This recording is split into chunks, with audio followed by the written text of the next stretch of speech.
ACIM Insights Lesson 132. I loose the world from all I thought it was. This lesson has taken on a deeper meaning for me than ever before. I have understood that a central idea of this course is that there is no world. But now the connection is much stronger in my mind that for me to know myself, I need to accept that there is no world. I cannot continue to believe anything in this world is real and know myself. To know myself as God created me, I cannot believe the world is real. That is why it is essential that I loose the world from all I thought it was. I need to step back and recognize illusion as illusion. The ego resists this with every trick imaginable, because when I fully accept that there is no world, I fully accept that there is no ego and I am not the ego. It is because of my identification with the ego thought system that it seems difficult to recognize the unreality of this world. No one is willing to give up what they believe is their identity. This world was made to make the ego identity seem real. Thankfully, I am not the ego. I am still as God created me. It is this that gives me hope and strength.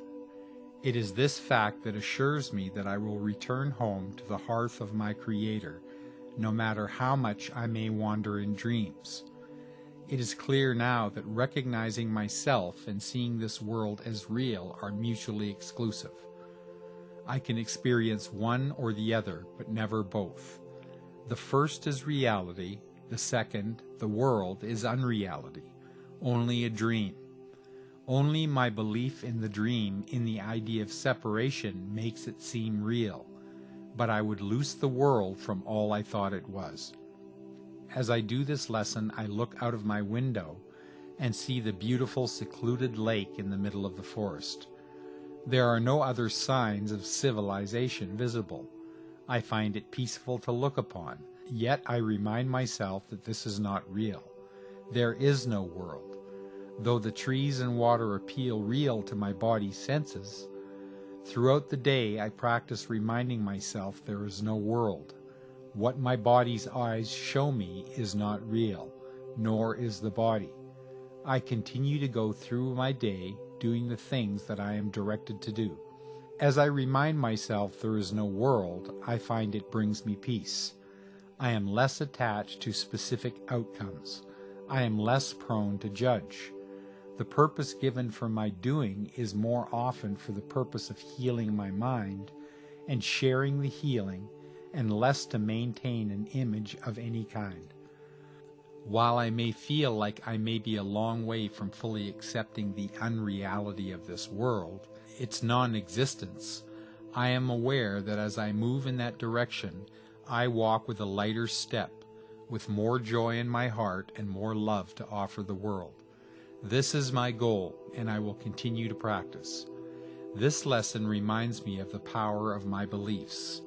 This lesson asks me to look at the source of every thought that I hold in my mind. I am to ask myself, what is the source of the thought? Does it come from the split mind or from my true self?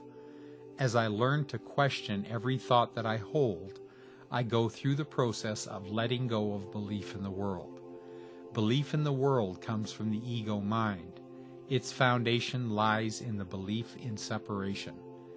If I want to remember my true self, I must loose the world from all I thought it was.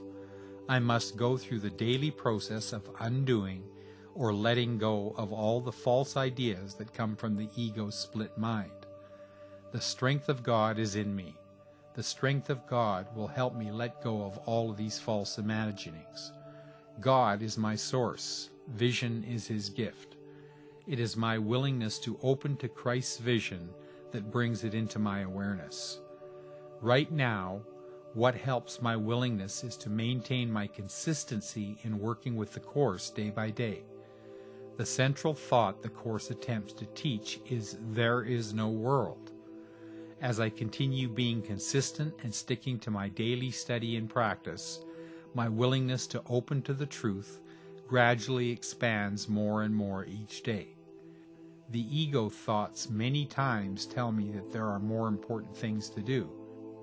But as I stick with reinforcing the thought system in the Course, I am more easily able to see through the ego's false ideas and lay them down. Not because they are bad, because they are meaningless.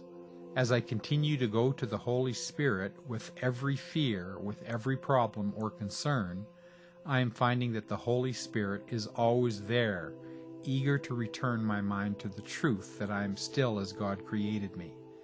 I am safe because there is no world. The love of God is all there is. The hand of Christ is all there is to hold.